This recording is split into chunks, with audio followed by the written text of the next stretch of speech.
Kei aku whakateitei ki te whenua, kei aku tamarahi ki te rangi, whakatata mai, whakapiri mai ki te hui.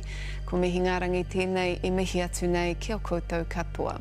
Welcome to the Hui, Māori current affairs for all New Zealanders. E taro ake nei. A haircut and a heart-to-heart. And I'm sure all of us will agree, you feel like shit, man. But in that moment when you're getting your hair cut, you feel like a king, even if it's only for 5 minutes. A lot of the brothers that were coming through were, just unhappy. A little bit of depression turned into alcohol. And so I just opened up my shop after hours for them to come through for a coffee and just sit and chat. We check out the kaupapa, supporting men's mental health, one haircut at a time. It's nice to hear other people's problems because then you know you're not alone. Then it's the story creating news headlines and political headwinds. Bad news for businesses being ram-raided. Crime is now the second biggest concern for Kiwis. It is quite worrying, actually. A big driver of this is also absence from school. To get kids back to school, because I think it's very strongly linked to this stuff. Our panel discusses what's driving the ram raids.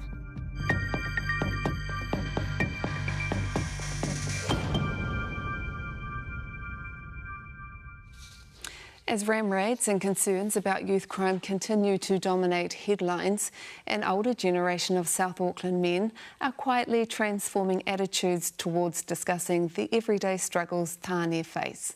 Barbershop Talk is a concept of Manurewa Marae mentor and barber Tony Stowers, and a simple idea that's taken root in his community. Kei a D'Angelo Martin, te roa ngāke o ngā kōrero. What's up, boss? How are you? I'm good. My man. How are you? Good, yeah, good. Jump up. It may seem like a casual chat between a barber and his client. And how's the family? All good?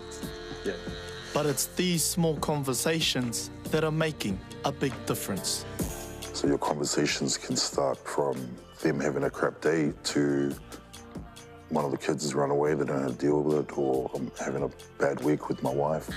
I remember him telling me that when he's going through some pretty dark times, that's what he likes to do, or when he just needs to realign his mental state.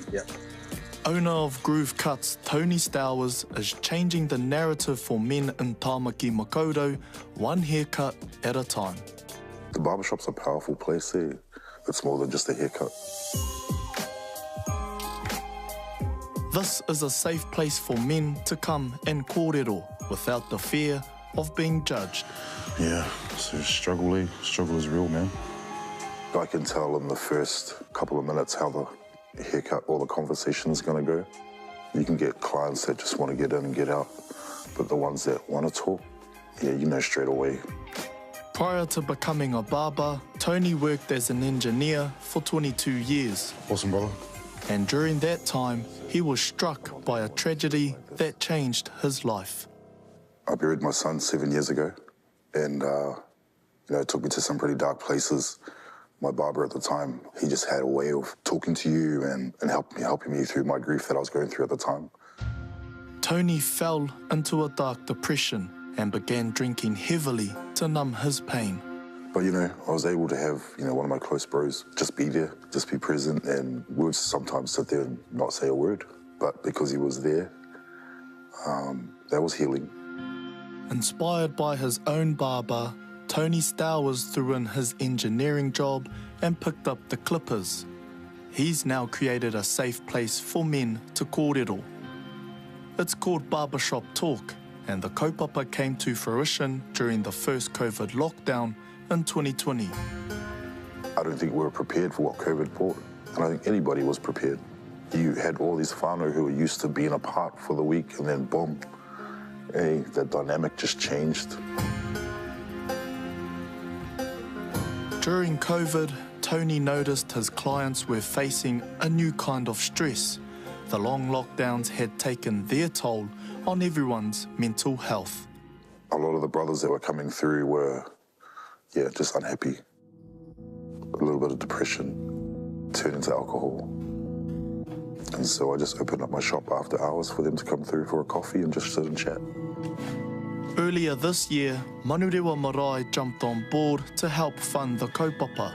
It's attracted men of all ages, the youngest just 17 and the eldest 62. They all come from different walks of life. All different walks of life, you know. Got a Greek guy, Filipino, a couple of Pākehā boys, and then obviously a Māori and Pacifica.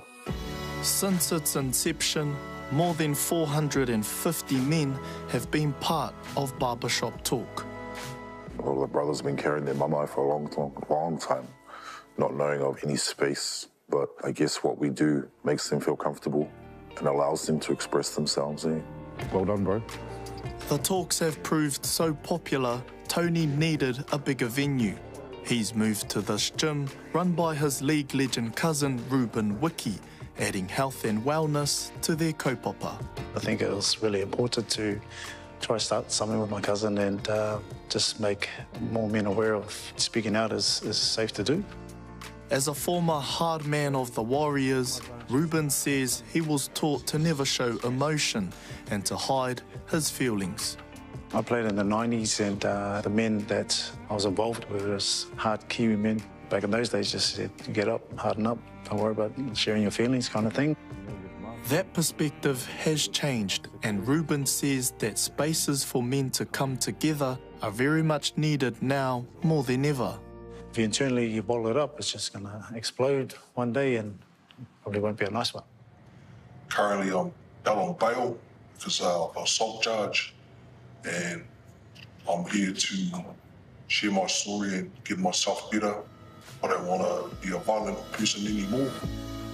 Some of the issues discussed here are things that these men usually keep to themselves. And I'm sure all of us will agree, you feel like shit, man. But in that moment when you're getting your hair cut, you feel like a king, even if it's only for 5 minutes. You're feeling fresh, you're feeling, I can face the world. And that's what I get from here. I was looking for something, but I just couldn't, I didn't know where to look, I didn't know who to turn to, or what I was looking for. I just needed some advice or somebody to talk to. Tony says Barbershop Talk has been empowering for the tāne who attend. What I love about this group is even though we do have our struggles, we got each other checking in, eh? And man, that's second to none, priceless, you know? Why do you think tāne always turn up on Tuesday? I believe it's because of the space that we've created. I never thought in my wildest dream that I'd be in a group of men who look like me and feel safe talking about, you know, what we share. So we normalise crying. We normalise that it's okay to be vulnerable. And what happens in that space, you're not judged, you know, and it stays there. It's nice to hear other people's problems because then you know you're not alone. It's a big mental shift for these tāne, learning that it's okay to talk about their feelings. There's no point getting angry at her. Something that wasn't second nature for Tony. And I'm not saying that there was a lot of bad things that happened in my upbringing. No, there wasn't. It's just, it wasn't those kind of conversations that took place. Do you think the momentum's changed and switched out now? Definitely, but I still think it could be more work done. That mahi includes extending the Barbershop Talk to rangatahi. Some of the kids that come through seem too much, way too much for their time, you know. They come to the barbershop because, one, they feel safe. Two, they can openly and freely express themselves and know that they're not going to be judged. Yeah, a lot of things going on around here, bud. You know, ram raids and gangs and stuff like that. But we're just kind of trying to get our back out and check first. We're here for you, Ian. And Barbershop Talk is a powerful example of a mental health model for tāne that's working. Where do you hope to see your kaupapa in the near future? I would like to see us become better versions of ourselves, eh? Better fathers, better husbands, you know, better brothers, partners, just better men.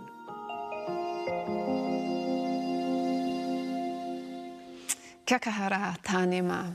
Nā D'Angelo Martin te rari poata. After the break, we discuss what's causing the recent spate of ram raids. Nō reira, kia mau tonu mai rā te titiro.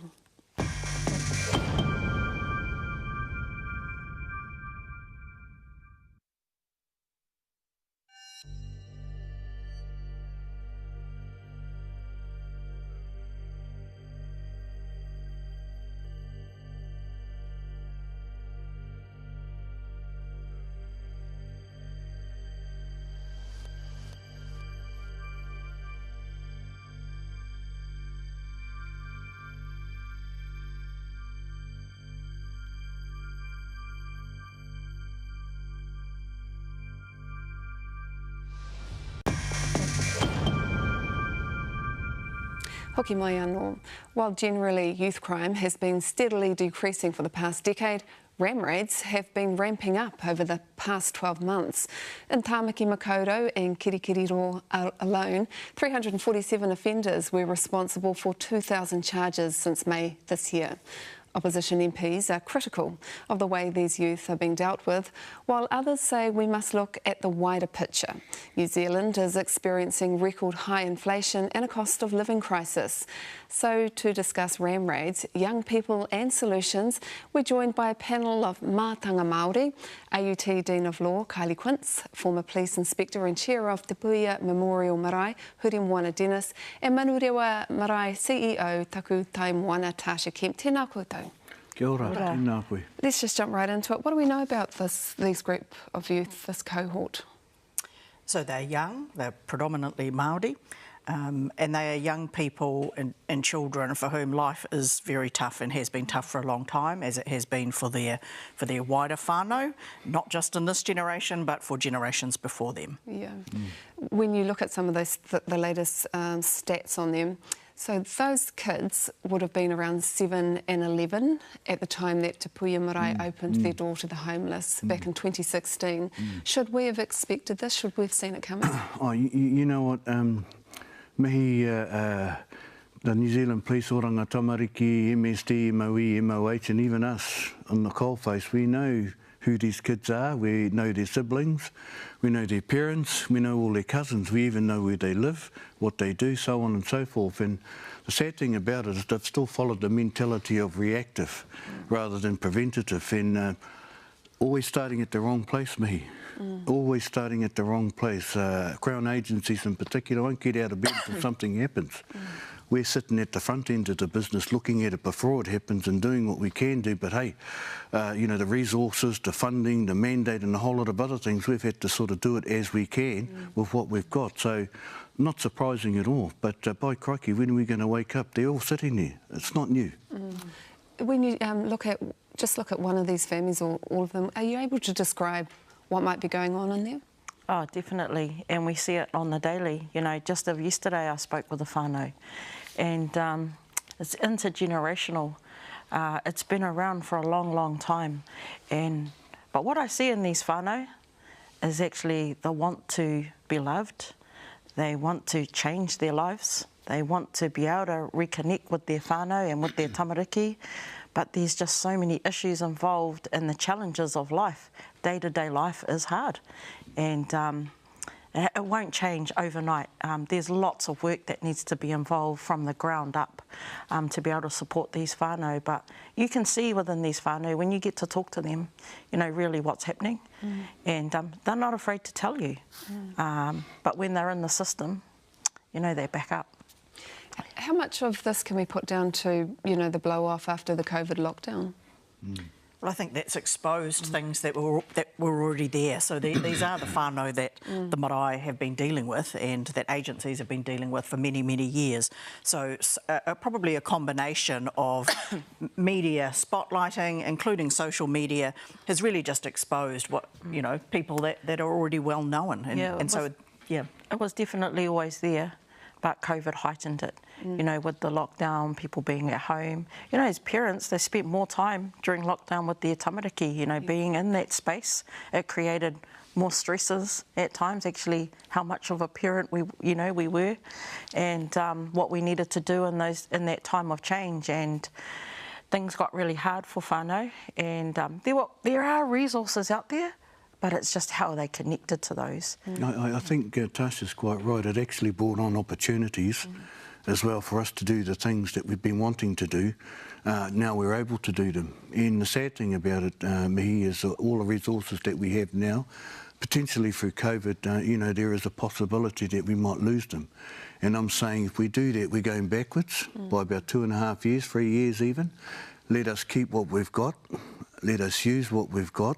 We can vary our services as we already are doing.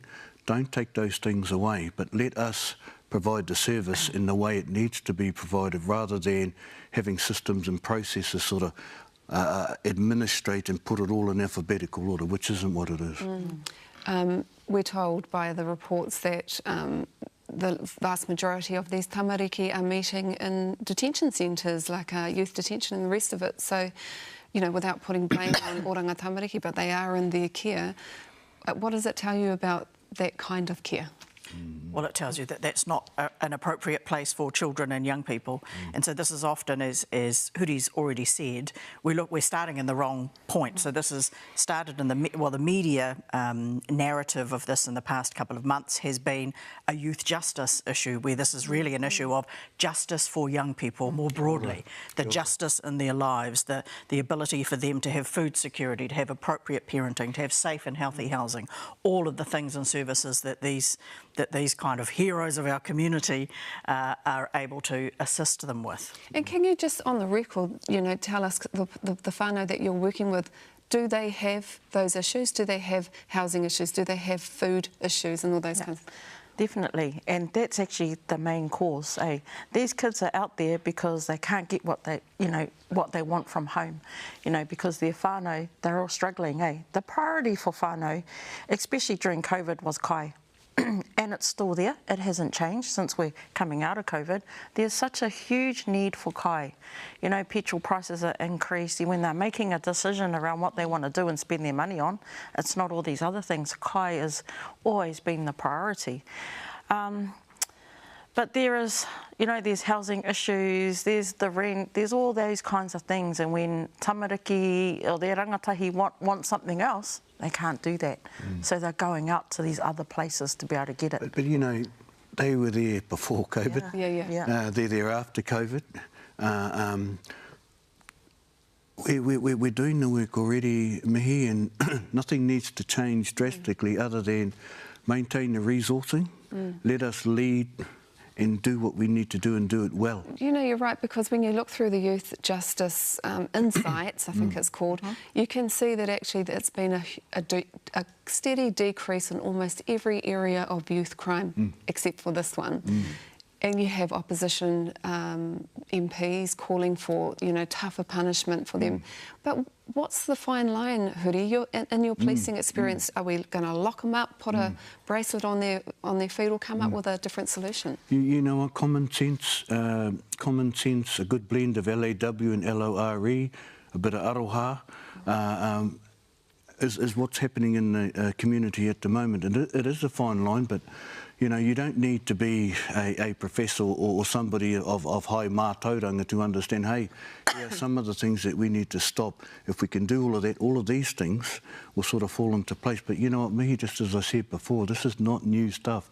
I mean, the interviews and the kore that we've had in the past around Māori youth, next month it'll be carjacking. Month after that it'll be graffiti. Yeah, well, and in the same time, robbery. same people. So, pull back. The resources in the community just need to be maintained so that we can keep doing what we're doing, but do it well. Agencies have a role to play, but look, it's more administrative, it's more back office support. Don't get involved with all the other stuff. We can do that. What about the education? What's happening for them in terms of education? So like many young people who offend, they are disengaged from education. So it's just not really about the offending behaviour. It's about why they aren't at home at night time, supervised, why they aren't engaged in school. And those are things that are part of, the positive experiences of young people's lives. So that's part of that justice for young people, not youth justice. So we know these things. And to be honest, our youth justice system is spectacularly effective for the vast majority of young people and has been for 30 years. But there has always been 10 to 15% hardcore offending. And when the people are filtered out that for whom it does work well, you are left with that hardcore, and they are the same with adult offenders. So they are high risk, high needs, and they need early intervention before they get to that. So engagement with school. Why are we not hearing this? And don't be worried about offending me because I'm in the media, but why do you think we're not hearing these messages? Well, there's an interesting, the fact that youth court is private, right. And rightfully so, because of what you've highlighted as the contamination effect of once children and young people are in detention centres, they learn worse social behaviour from others that they become their co-offenders effectively. And it works well partly because it is private. And so Joe Public and the media tend not to place the lens on what actually happened. So the media, for example, yesterday or this week has started to talk about the numbers of arrests of these young people. They won't result in convictions. That's not how youth justice works. As we know, they'll go to a family group conference and they should get wraparound support and services and a plan of action that will enable them to get a discharge. They won't be locked up. So all of that is really just political game playing, but it's not actually what happens in youth justice. Sitting in front of all, and look, I might depart here from my tutuahine here, but look, for me, the access and the tuara of this mamai ake is the adult gangs, okay? And inside some of these families, you've got their own adult siblings recruiting their nephews, their nieces, their friends. But directly or indirectly, the adult gangs are involved because, look, if you're talking about ram raids of jewellery and stuff, I mean, really? Does a 10-year-old really wake up one day and say, I'm going to go and do this, I want to do this? This is crime to demand, okay? So it's all very planned. So that's the axis of everything that we've got here, me. And the whakapapa of our adult gangs, as we know, goes right back to state abuse and, you know, 1950s and urbanisation and the rest of it. So here you are in Manurewa, in the heart of actually where our people came from, those areas, you know, 30, 40 years ago now. What are some of the programs that you're running to try and include the mamas and the uncles and the aunties? Well, we've been recently looking at the way we engage with our whānau and our most vulnerable whānau. You know, so we're putting in strategies and solutions actually that come from the whānau. Because I think that's what we miss sometimes. Here we are, we talk about the tamariki, we talk about, you know, what the system's going to do, but actually no one actually talks to whānau. And so recently the marae has been engaging and having conversations with whānau. And, you know, they actually want to see things like mana wahine days that are going to whakapiki wairoa. Those are the things they want to look for. They want hope, they want to change, but you've got to do that slowly. You know, you can't just force them into these little pockets. They need to be nurtured and midi-midied into different spaces. Having solutions such as rongoā Māori, having our matakite there, having our kaumātua and kuia around to be able to, you know, give a bit of guidance around what's happening and what they see. So those are some of the solutions from our mama and from the mothers of these tamariki that have wanted to see. And so they've just driven that lately at Manurewa Marae. We talked to some rangatahi, they actually just want things to do. You know, they want to be engaged, but they've got to be things that they want to be engaged in. Because, you know, sometimes as adults we sit there and go, OK, you're going to do A, B and C, you're going to do this, this and this. They're like, who cares? And this is why local and central government's so important. We just did a debate recently, you know, we found out in our research that in South Auckland playgrounds there's only 1 to 3 pieces of equipment compared to the North Shore that has the whole bougie stuff. So, I mean, if you've got a message for government, what is it? Yeah, and look, first and foremost, just if I can, what Tasha was saying, having those conversations, but having the challenging ones as well. Because some of our parents haven't been doing what they're supposed to be doing, and we can't roll away from that, having both sides of the conversation. But at Manurewa, at Te Pui and other marae, that's the place to have them. But in answer to your question, me, it comes back to the year 2022, okay? We're all loaded with some COVID-related resources. Let us keep them. Don't take them away. We've already strategised, as Natasha is saying, about what we're going to be doing with them. The other thing is the Crown. They need to know their place inside of this, and it is not at the front, it's at the back. More administrative, more back office support. Let us get on with it. The other thing is keep the politics right out of the conversation, okay? It's not helpful, okay? Trying to make statements and programs around voting, not good. And this is what's been steering some of the conversations away from the real issues, as Natasha has been talking about. In Kylie, they're real.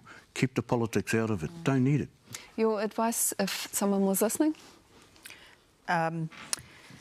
Probably it's a matter, I do think there are politics involved. This is a matter of distributive justice, but it's not politics in the sense of any particular government. It's the Crown. It's a matter of equity, and it's a time of reckoning. You know, 2040 is not far away. This 200th anniversary, the signing of Te Tiriti. This is where, you know, the rubber hits the road, and it's politics in the sense of funding, but funding from whoever's in government. Would you agree? Just to wrap up. Yeah, I agree. And I mean, oranga tamariki isn't the place for our tamariki to grow up in. You know, it is, the state shouldn't be looking after our tamariki. In fact, there is a role for whānau to be involved, for iwi and for hapu, and those of us that are urban to be able to take care and look after our tamariki and keep them connected. There's a place for marae. So we've been saying to oranga tamariki, actually devolve that putia out to those of us that can do that. Like Hori is saying, the money needs to be able to come back out. We do need that funding to be able to continue how we engage with our own mokopuna. And we've got to be able to find that, you know, keep having these challenging kōrero, but to be able to bring it back out. Kōrero rangatira, tēnā koutou katoa. Kia ora, tēnā koe. Kia mau tonu mai rā te te tiro e hoa mā ka hui anō tātou ākua nei.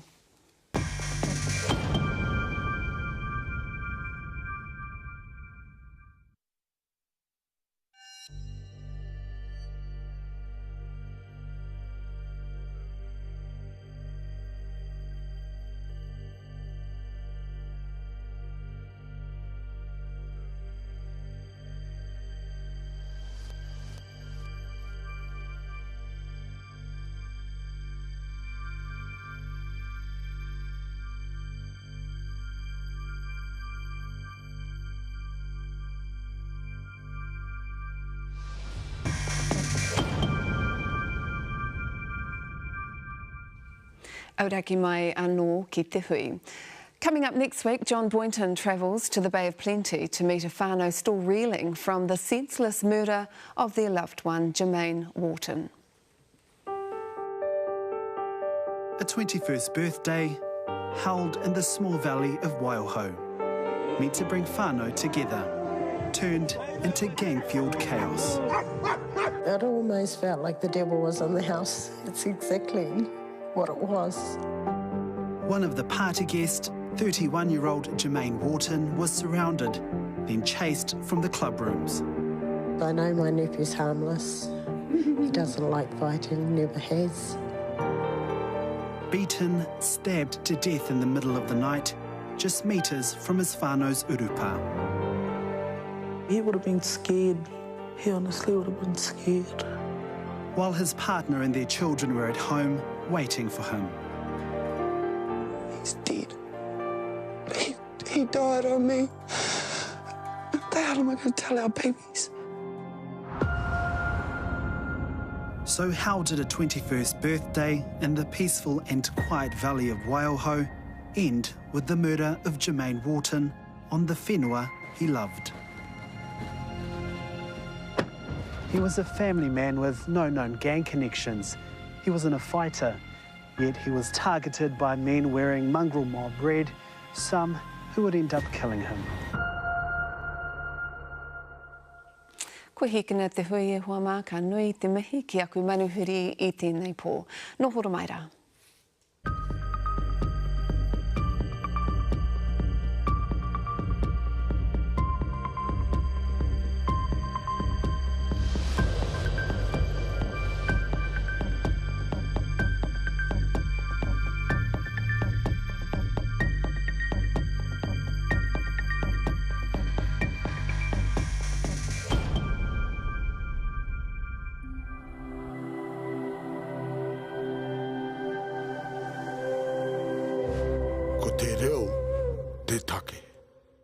Nā te puna whakatongarewa te hui I tautoko.